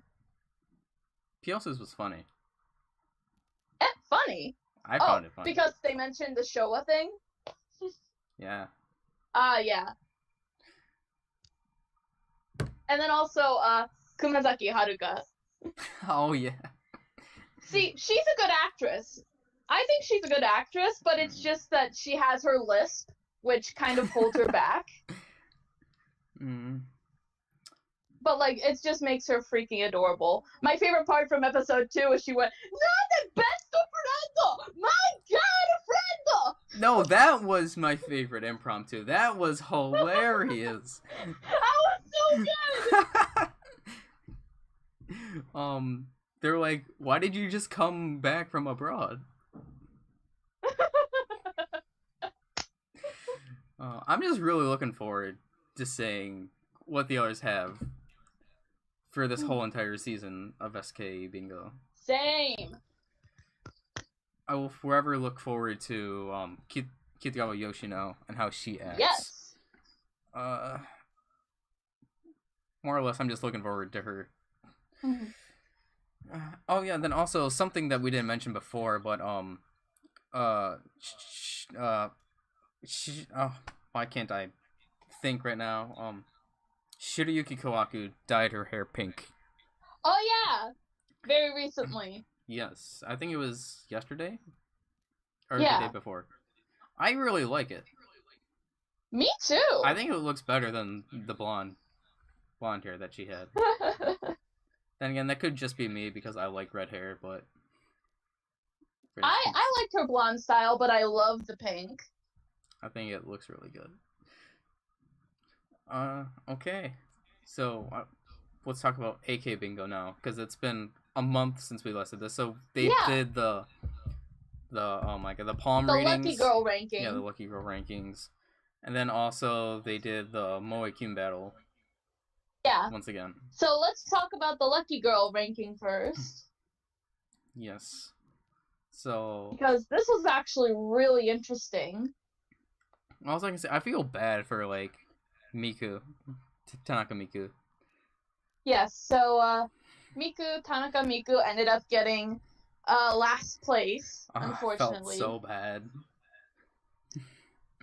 And, Yamamoto Ayaka from NMB won. So she is this year's Lucky Girl. Let's see, they talk about it in, J-Showbiz, some of the top ranks and the bottom ranks. Mukaichi Mion, which was picked to be the potential next Sokantoku, was 236th place. And Yokoyama Yui, the current Sokantoku, was even worse at 279th place. Pretty bad. Which I think it's about 280 members ranking. So she was second to the bottom. Then Jirina got 7th place. 7th. I do remember that. One thing I remember that was interesting was when he was talking about the lines that she had. One of the lines that came up was the writer line. Yes. Which talked about, like, she does write original songs, but he also said writing a novel might also be interesting. I'm all for. I mean, hey, Matsui Rena is releasing a novel, so let's do that. The thing that I think that'd be cool. The thing that I found interesting was that how he mentioned that Jirina and Yahagi Mooka have the same double line. Like, one of the lines, they both have double lines, so I'm like, they're just trying to push Yahagi Mooka, like, even more. I'm trying to think. What were some of the top members other than... Cause okay. So, of the top 7, 3 NGT members who ranked in the top 7. Nakai Rika at 6. Yamada Noe at 4th, and Ogiyuka at 2nd. Oh yeah, Ogi did get 2nd. But seeing how this year is, I highly doubt these rankings are. Plus, they filmed that episode, I think, in December. So... I don't think these rankings are gonna hold anything. Just seeing what's happened. Especially when it comes towards Noe. More or less. And then there's no way Ogi is going to win Sosenkyo, so... on the bright side, Okada Nana is 13th. Good job. Leading a group. FTU. Let's see. Some of the other top rankings were Shiroma Miru at 54th. And Chiba Eri, Team H Chiba Eri at 24th. Pretty good. Oh, yeah. So, yeah, I would say congratulations to everyone who got in the top ranks, but I would also say good luck to literally everyone. Mm-hmm. Because, you know, there's literally no idea what could happen. And then, does it have a list of some of the bottom members? Because I just remember that one of the bottom members, shows, Hamasa Yuna, got, I think, 7. 4th worst, if I remember. Mm-hmm. And then we can get on into the Moe-kyun. I'm somewhat mad. Ruka, you know why I'm mad. Oh no, I'm with you, honestly. But like the first episode, it was alright. There wasn't really anything memorable that I remember. Yeah, not really. They haven't gotten to the interesting part yet with the Ace members. That's this coming week, this coming Tuesday. Oh, this coming Tuesday. The one thing that I do remember from the first week was Honma Hinata's thing that she did. When they were doing like because like the members were talking about like confessing to a classmate or a upperclassman, which some of them were cute. Like Yunana's was cute because she got it from Dasu. She was like, "Dasu senpai, help me." Although on SKEBingo, when it showed like the bonus footage when they were doing Moe-kyun phrases, and Yunana did her own one, and Dasu was like, "Girl, you can do this. You don't need my help." Which was really funny. Mm-hmm. And then also, Yabushita Fu yeah. of SCU. Yeah, her confession was cute because she had a drawing on her shirt. That was actually really was kind funny. of adorable and really funny, yeah. But yeah, like, everyone else was like a student or a classmate. Hinata was the only one who confessed to the teacher. Shibuya Nagisa's I found was pretty funny. When she was using the protractor. Of the heart. Yeah. And then the second episode, which was last week's, or the one that just aired, is the reason why I'm mad. Okay, so there was a segment where they had the members kind of fighting over the guy, like, you know, it had Yoko-chan versus, I forget who she was. She was an STU member. Which, I don't remember. It was a battle of the dialects, basically, a battle of the Hogen, which were both very adorable. And then it had, I forget who the other member was, but it was Takakura Moeka from NGT. And she was just being a total weirdo. It was someone from HKT. Oh, it was Miku, I bet. It was Miku. Was it Miku? I think so. It was the mysterious girl. Is what the thing was. Like the category. Serious? Yeah. At least what Good Enough Subs did for the YouTube channel. They listed it as mysterious girl. Oh, wait! Yeah, now I know who you're talking about. Matsumoto Hina, right? Yeah. Yeah, she's a total weirdo. I'm actually surprised that she lost to Moeka because she's just as weird as her. If you've seen what she's done in HKT-bingo... No, I haven't. It's like... She's literally... I could compare her to Iguchi Maho. What? Maho She's that weird! She's like, that eccentric? Like, she did a whole impromptu skit where it was like a jungle adventure, and she was just... And she was, like, kind of acting like the tour guide, and there was, like, stuff about, like, there's aliens in the jungle, or, like, using a ketchup bottle to fight, and, like, it was so weird, it's so crazy! Oh, that does sound something like Iguchi Mao would do. It does. Like, seriously. And then the last one, which is why I'm mad, why Ruka's mad. A rematch of the Fishers, Suna Akari versus Shiroma Miru. Mm-hmm. And Dasu was freaking cheated. Yeah, Dasu was cheated. Miru won on some BS. Because Dasu won that. There was nothing. Dasu cornered Miru in a corner. Seriously! Like, sure, okay, Miru, okay, that's cute. You're sitting on his lap, okay. Dasu teased a Pocky kiss. Like, I legit thought that she was gonna do a Pocky kiss with this guy, but she was teasing it and broke it off. And I was like, that's it for now. The reason why Miru won is because Das created the moment of Miru's what was it? Weakness. He said, yeah, like Miru was like, what the hell am I supposed to do? And that's why Miru won. Like, seriously, it's like Miru was like, no, Das won. Das's like, ultimate seriously? fisher. Okay, Miru won the competition, but Dasu won everything else. Das should have won. Well, come on. And then it looks like AKB, NMB, and NGT were in the lead going into this week's episode. I think so. I know that SKE has a point. Yes. And STU has a point. And HKT has a point? Or do they have 2 points? I think so. But I just know that. What did Yukinin say during this episode? Because I forgot. Oh, they just okay. Let me tell you the situation. Oh, so, you know, okay. I remember now. And it's talking about, like, hey, I'm not handsome or cool or anything, so why do you like me? And literally, Yukinin's answer is money.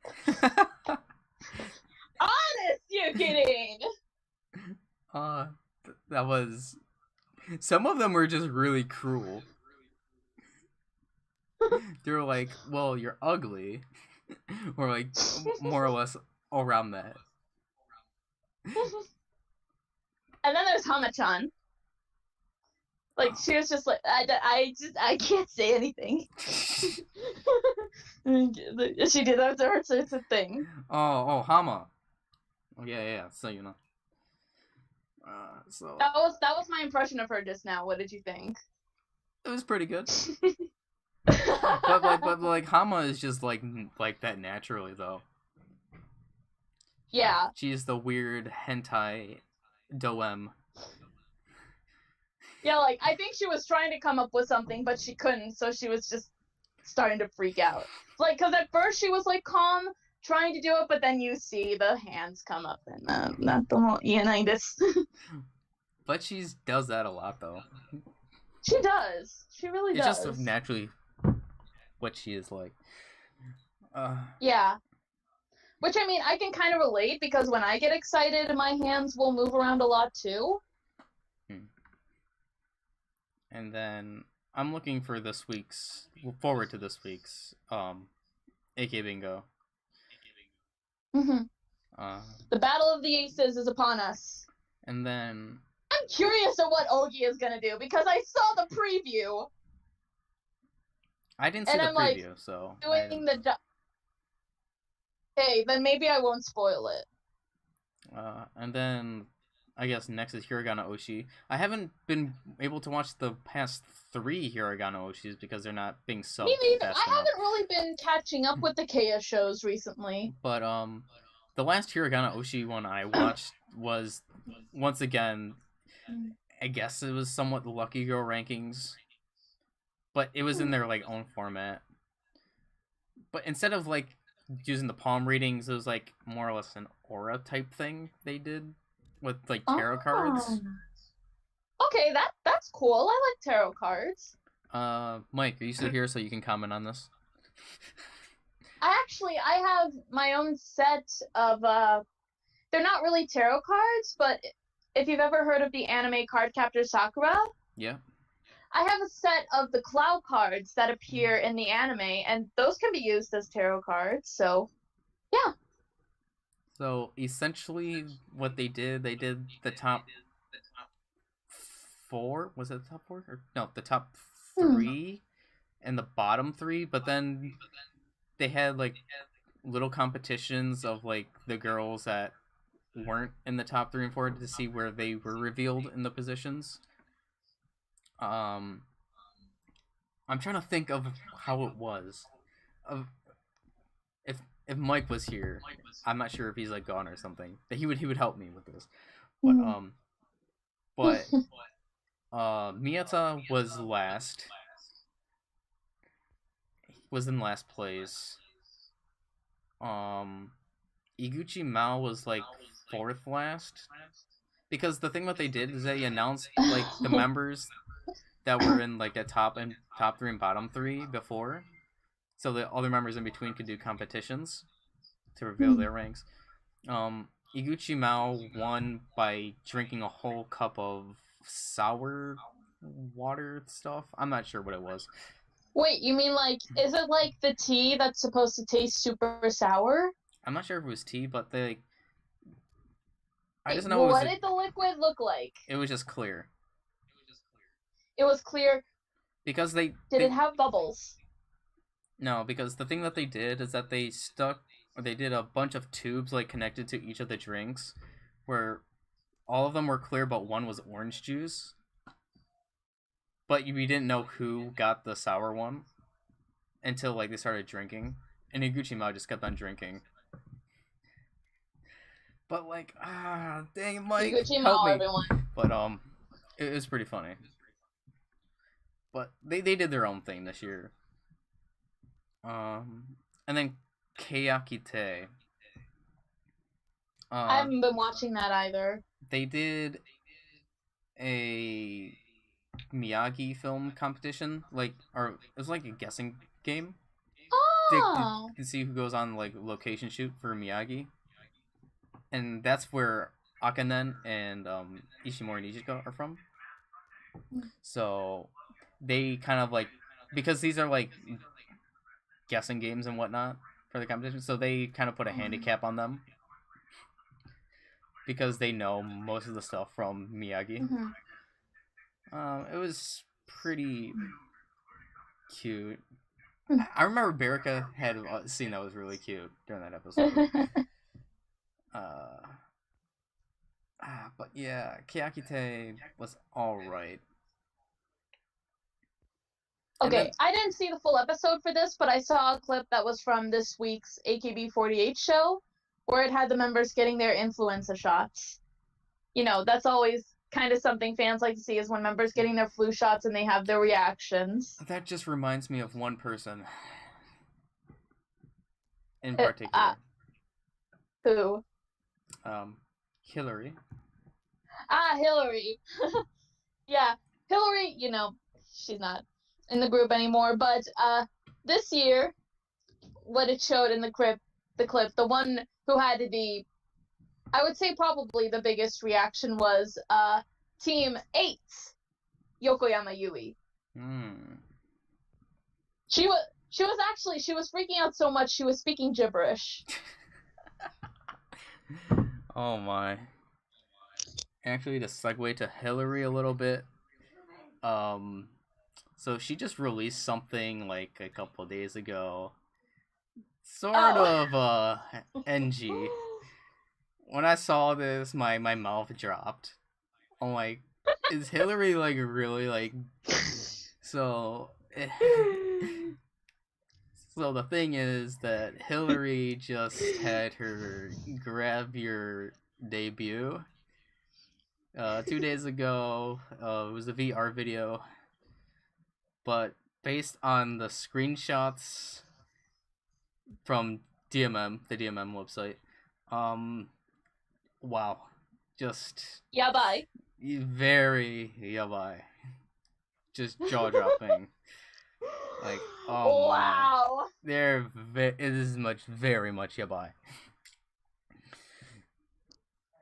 So she made her. Okay, cool. Yeah, debut. I saw about that too. So I was like, yeah. Some of the sample images were just like things that you would see in AVs. Stop right there. That's where I'm stopping. No, and then I'm not sure if you saw Nogiego, because the new Nogiego. I have not. Out. Well, we need to watch that, Ruka. The new Nogiego. Okay. It's essentially like I think they're doing this every year, because they did this last year with the previous members, like regular members, where they do like somewhat sports like competitions. I know last year they did like billiards, darts, and then they had the karaoke part, and I forgot what else. Okay, what does this have to do with learning the English language? Well, is it like they do stuff in English, or like? Well, they play the games and they have to answer in English. They have to answer questions? Yeah, they have to answer questions in English. Okay. Like, this episode, they had it on, like, essentially throwing a baseball, and there's, like, a square kind of thing, where there's, like, 1 to 9, and then each of the squares has, like, a hint at a word that they need to figure out. Then they had archery, and then they had the karaoke thing. But so the captain. What were they doing in karaoke? Would they sing songs in English, or was it just? No. It's Nick would give hints in English for the type of song. Like, they're trying to get the song, but Nick is giving hints in English. Okay. And they're just trying to figure out the song. But the captain of the not the regular members, but of the other members that joined the guest was Mayawada, a former regular member. And oh my god, typical Mayawada. Typical Mayawada. Okay. Oh, it was too funny. It was Mayawada is just too dumb. She's too much of a ponko too, and it's hilarious. And then apparently, it was the guests were Mayawada was the captain, Hori Miona, which we learned was actually did the worst in like a general knowledge test. And then we have Momoko. Momoko. Oh, Ozono Momoko? Yeah, Ozono Momoko. Okay. So it was fairly a funny episode. It's an hour long. Okay. Definitely a must watch. Alright. And that's pretty much it. This is already a 2-hour video. I mean, hey, we had a bunch of news to cover, so it's only natural we got it this long. Yep. Is there anything that you want to promote or anything? No, not really. Okay. Not for me. I guess there's some things I want to talk about. So, first of all, my interviews with Necronominal and Yanako the Slumute, I'm doing them. I'm getting back into doing them. Alright. But when I edit the videos in, there's gonna be a huge thing of me apologizing because of how long it's taking me to release them. But I'm just gonna let you guys know that I'm gonna be apologizing because how long? Hopefully, I can get the exchange students to help me like I need them to. And then also, what else was there that I was going to say? Was there any Underground Idol stuff? Not that I can remember as of right now. So that's pretty much it. And I think that we should do the video on the top graduated members, successful graduated members. Because that's a lot easier for me to do, a list on. So yeah. So until the next video, guys. This is Steve here. And Luca. And Mike. He hasn't been here, but that's fine. Until the next video, guys. Bye-bye. See you guys later.